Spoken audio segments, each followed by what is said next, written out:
Now आप लोगों ने पढ़ लिया पूरा autotrophic mode of nutrition. Now next topic is heterotrophic mode of nutrition. Autotrophic में जैसे ऑर्गेनिज्म अपना खाना खुद बना रहा था, हेटेरोट्रॉपिक के अंदर ऑर्गेनिज्म अपना खाना खुद नहीं बनाएगा, वो किसी दूसरे ऑर्गेनिज्म से अपना खाना ऑब्टेन करेगा। ये आपको इतना क्लियर है, ठीक है। अब देखते हैं इसके अंदर लिखा हुआ क्या है। देखिए, hetero refers to other. Hetero का मतलब होता है other, trophic refers to food, thus organism which obtain nutrition from other are called heterotropic nutrition। इसीलिए जो भी ऑर्गेनिज्म अपना खाना किसी दूसरे से ऑब्टेन करे वो कहलाते हैं हेटेरोट्रॉपिक मोड ऑफ न्यूट्रिशन। उन एनिमल्स को कहा जाता है हेटेरोट्रॉप्स। जैसे जो ऑटोट्रॉपिक न्यूट्रिशन फॉलो करते हैं ऑटोट्रॉप्स, वैसे ही जो हेटेरोट्रॉपिक फॉलो करते हैं वो कहलाते हैं हेटेरोट्रॉप्स। एग्जाम्पल में ह्यूमंस, इंसान, हम लोग काम में खाना बनाते हैं, हम लोग खाना पकाते हैं, वी कुक फूड, ठीक है। लेते तो आप प्लांट से ही हैं, चाहे वेजिटेबल हो गई, कोई भी फ्रूट हो गया, आया तो प्लांट से, आपने उसको बस प्रिपेयर करा, ठीक है। Types of heterotrophic nutrition. अब इसमें कितने टाइप्स का है, क्या क्या है, इसको समझते हैं। सबसे पहला है होलोजोइक मोड ऑफ न्यूट्रिशन। क्या होता है होलोजोइक मोड? इससे पहले देखो, जैसे मैं हूं, ठीक है, अगर मुझे खाना खाना है तो मैं ऐसा तो नहीं करूंगा कि मेरी बॉडी में क्या चीज डाइजेस्ट होगी मेरे को पहले से पता है, मैं पहले से उस चीज को डिसाइड कर लूंगा, ठीक है। मैंने तो खाना खा लिया, मेरी बॉडी के अंदर जाने के बाद वो चीज डिसाइड होगी मेरी बॉडी के द्वारा कि कौन सा उसका पार्ट डाइजेस्ट होना चाहिए, कौन सा पार्ट डाइजेस्ट नहीं होना चाहिए। जैसे किसी काऊ की बात कर लो, उसने तो खाना खा लिया, अब उसकी बॉडी डिसाइड करेगी ना कि वो फूड को डाइजेस्ट करना है कि नहीं करना है। डाइजेस्ट होना होगा तो एब्जॉर्ब हो जाएगा, नहीं होना होगा तो बॉडी से ऐसा कैसे बाहर निकल जाएगा, ठीक है। समझ पा रहे, एक्सक्रीशन की प्रोसेस के द्वारा बाहर निकल जाएगा।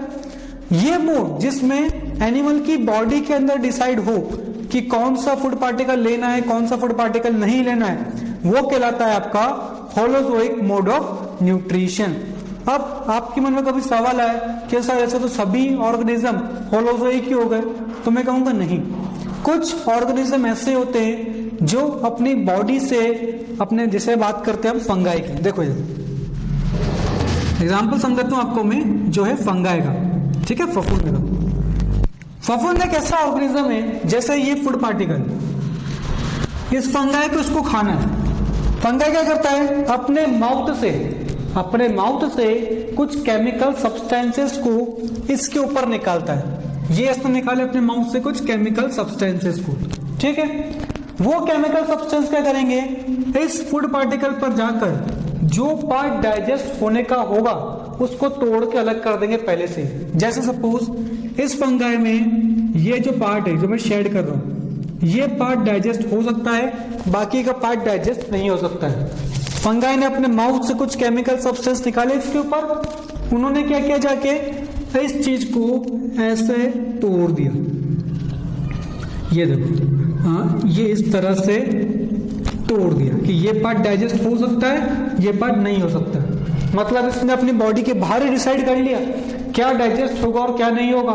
फिर फंगाई सिर्फ इस पार्ट को खाएगा, इसको छुएगा भी नहीं। समझ पा रहे?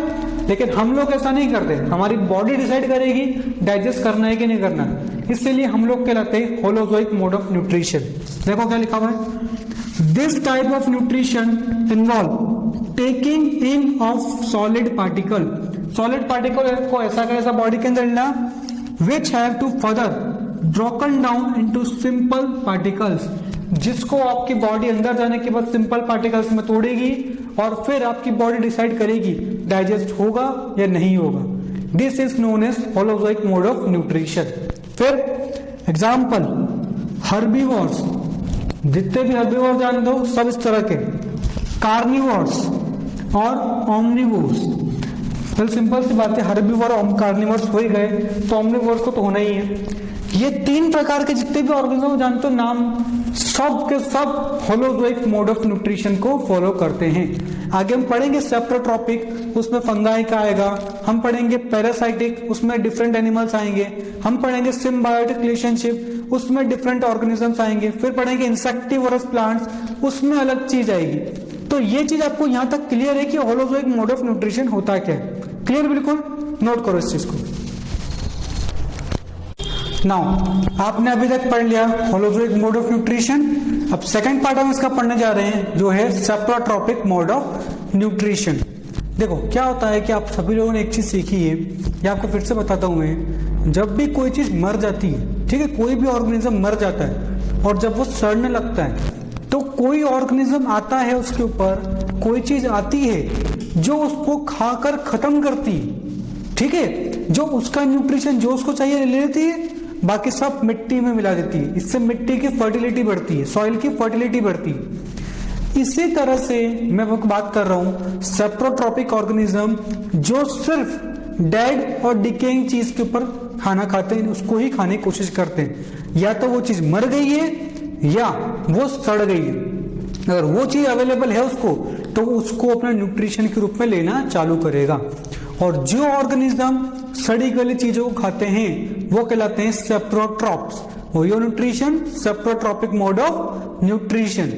अब आप पूछ सकते हैं कि इसमें कौन सा ऑर्गेनिज्म आएंगे, तो हम बताएंगे इसमें ऑर्गेनिज्म फंगाई, फफूंद। कभी भी देखना जो भी चीज सड़ गई है उसके ऊपर तो मिलेगी ही मिलेगी।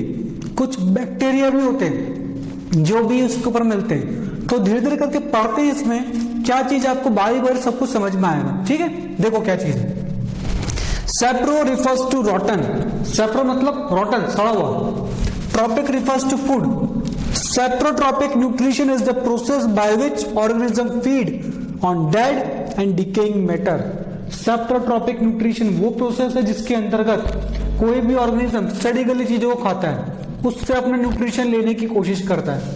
ठीक है, फिर plant which use saprotrophic mode of nutrition are called saprotrophs. Saprotroph क्या होते हैं? वो ऑर्गेनिज्म जो सेप्रोट्रॉपिक मोड ऑफ न्यूट्रिशन को फॉलो करते हैं।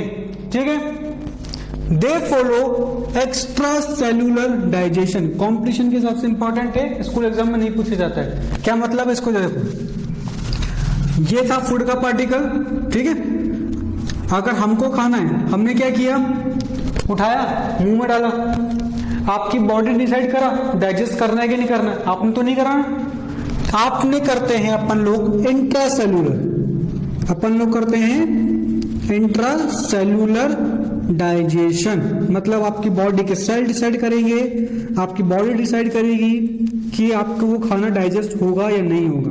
ठीक है, लेकिन आपको बताया था इसमें फंगाई वो क्या करती है, अपने माउथ से कुछ एंजाइम्स निकालती है या कुछ केमिकल सब्सटेंस निकालती है जो इसके ऊपर आकर पहले इसको तोड़ देते हैं। कौन सा डाइजेस्ट होगा कौन सा नहीं होगा, बॉडी के बाहर डिसाइड कर लिया क्या डाइजेस्ट करना है और क्या खाना है। इसीलिए वो कहलाते हैं एक्स्ट्रा सेल्यूलर। क्या कहलाते हैं वो? Extra cellular. Extra cellular digestion वो करते हैं। देखो हमने कौन सा डाइजेशन करा, इंट्रा सेल्यूलर। फंगाई ने कौन सा करा, एक्स्ट्रा सेल्यूलर। यहां पर एक मैंने वर्ड का यूज करा, उसका नाम मैंने लिखा एंजाइम। क्या नाम दिया मैंने इसको? एंजाइम। अब इस एंजाइम का क्या मतलब होता है इसको समझे। देखो हमने क्या खाया, कार्बोहाइड्रेट। क्या खाया आपने? कार्बोहाइड्रेट। आपकी बॉडी के अंदर जाकर वो टूट जाता है, ब्रेक हो जाता है ग्लूकोज के रूप में। किस में ब्रेक हो गया? ग्लूकोज के अंदर। ठीक है, अब कार्बोहाइड्रेट जो आपने खाया वो टूट गया ग्लूकोज के अंदर। ये जो एक तरह की रिएक्शन है, ये कहलाती है रिएक्शन। कोई भी एक चीज जब दूसरे में कन्वर्ट हो जाती है तो वो चीज कहलाती है आपकी रिएक्शन। और देखो मान लो कि रिएक्शन को होने में टाइम लग रहा है 10 मिनट का, मतलब आपका एक कार्बोहाइड्रेट का मॉलिक्यूल टूट रहा है 10 मिनट के अंदर, किसमें? ग्लूकोज में। लेकिन अगर आपने इसके अंदर ऐड कर दिया, इसके अंदर आपने ऐड कर दिया एंजाइम को, तो जो एंजाइम है आपका, वो एंजाइम इस 10 मिनट की रिएक्शन को 1 मिनट में कन्वर्ट कर देगा। मतलब टूटेगा भी कार्बोहाइड्रेट ही और ग्लूकोज के अंदर ही टूटेगा, बस उसकी स्पीड को तेज कर देगा। तो एंजाइम कोई भी आपसे पूछे तो इतना आंसर आपको देना है, एंजाइम आर दो substance which speed up any chemical reaction. किसी भी रिएक्शन को स्पीड अप कर देता है, तेज कर देता है। ये क्लियर हुआ आपका एंजाइम का क्या फंक्शन है। इस सारे डिटेल में एंजाइम के बारे में कुछ नहीं है आपके कोर्स में, भाई इतना याद रखें एंजाइम किसी भी रिएक्शन को तेज कर देता है, ठीक है। अगर यहाँ पे उसने डाला फूड पार्टिकल पे एंजाइम तो जल्दी जल्दी उसको ब्रेक डाउन कर देगा, ठीक है। फिर एग्जाम्पल ईस्ट मशरूम, किसके, सेप्टोट्रॉपिक के, दोनों ही ये फंगाई के नाम, ईस्ट और मशरूम दोनों ही फंगाई के नाम है। Fungi can also grow on pickles, leather, clothes and other articles. Fungi ऐसा नहीं है कि सिर्फ फूड पार्टिकल्स पे ग्रो, कहीं पर भी ग्रो हो जाते हैं, फफूंद है कहीं भी लग जाती है, अचार पे लग जाती है, आपके लेदर के कपड़ों पे लग जाती है, किसी भी कपड़े पे लग जाएगी। बस कंडीशन है उसको मिलना चाहिए हॉट एंड ह्यूमिड क्लाइमेट, थोड़ा सा गर्म और थोड़ा सा नमी वाला एनवायरमेंट मिला वो ग्रो करना चालू हो जाएगी, क्योंकि उसके स्पोर्स, उसके बीज जो पूरे अपनी अर्थ है ना हर जगह पर फैले हुए हैं, पर जहां उसको एनवायरनमेंट मिला प्रॉपर वहां पर वो ग्रो कर जाती है, ठीक है। इस तरह से फंगाई आपकी ग्रो करती है जब आपको लॉन्ग टाइम तक उसको हॉट एंड ह्यूमिड क्लाइमेट मिले। डायग्राम में आप देख पा रहे हैं ये है मशरूम, इस तरह का दिखता है ईस्ट, ठीक है। डायग्राम में कोई एग्जाम में कुछ रिलेटेड नहीं है, बस यहाँ पे बता रहे हैं आपको कि किस तरह से मशरूम और ईस्ट दिखते हैं। और एक और आपको कॉम्पिटिशन का क्वेश्चन बताता हूं मैं, जो ईस्ट होती है ना, आपसे कभी भी कॉम्पिटिशन में क्वेश्चन आए कि कौन सी ईस्ट यूनिसेलुलर होती है, क्या होती है, यूनिसेलुलर, मतलब एक सेल की बनी हुई होती है, तो आपका आंसर होगा ईस्ट। ईस्ट फंगाई की सबसे एकमात्र ईस्ट है ये जो फंगाई कैटेगरी में आती है, जो यूनिसेलुलर है, मतलब एक सेल की बनी हुई है, बाकी सब मल्टी सेलुलर है, बहुत सारे सेल की बनी हुई है। समझ पा रहे क्या है, इसको नोट करेंगे फिर अब।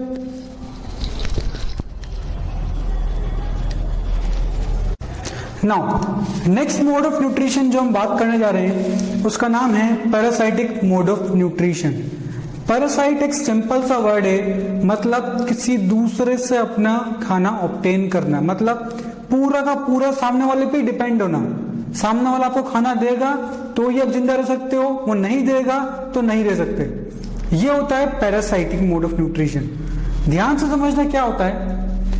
In parasitic mode of nutrition, one organism is benefited and other is harmed. क्यों?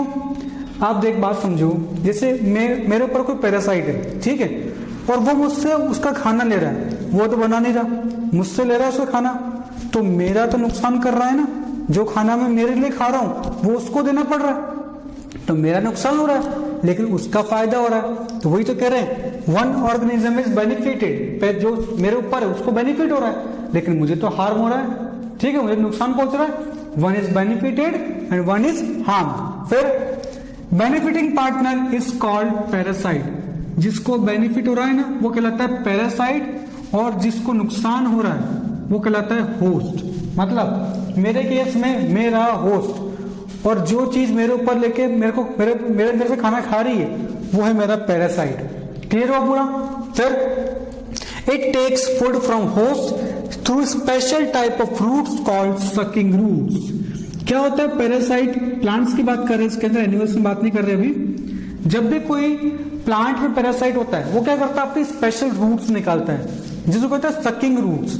उन सकिंग रूट्स को दूसरे प्लांट के अंदर पेनिट्रेट कर देता है, घुसा देता है, और घुसाने के बाद धीरे धीरे करके उसका न्यूट्रिशन उससे छीनने लग जाता है, उससे लेने लग जाता है। देखो वो दे रहे, it takes food from host through special type of roots called sucking roots that penetrate, जो पेनिट्रेट कर जाएगा into host plant and suck food from them, उसके अंदर घुसकर उससे खाना धीरे धीरे करके निकालना चालू कर देगा। तो ये कहलाता है sucking roots.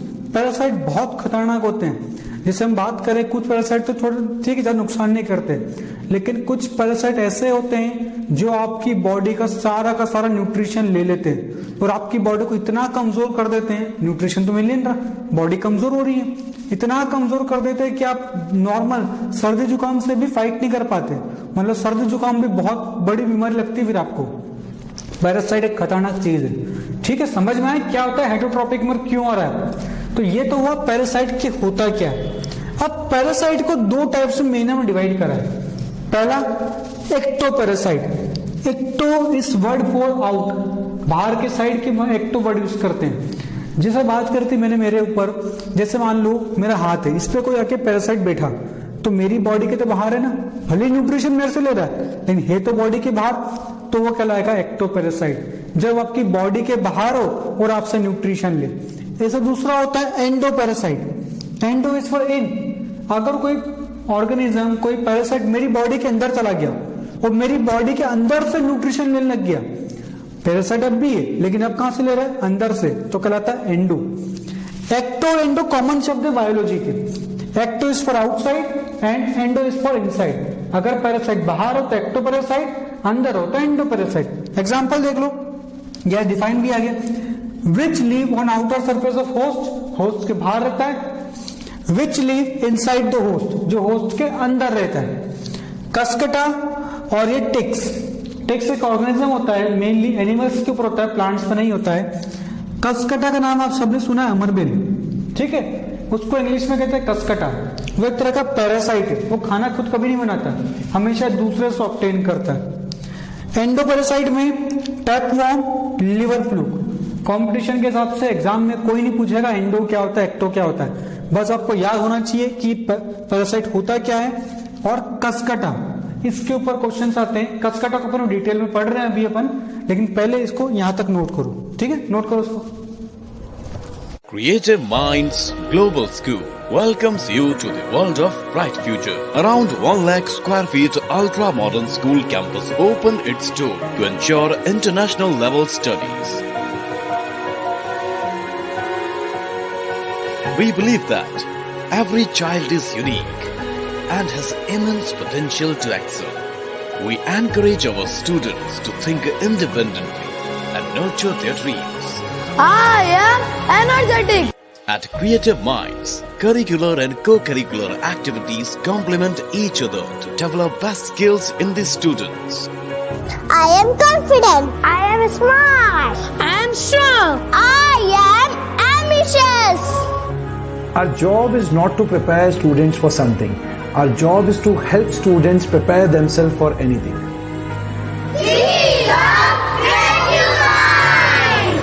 Opposite Gopi Ki Thani off Neemach Manasa Road behind Maheshwari Warehouse, Neemach. For any inquiries, please call on 87703 49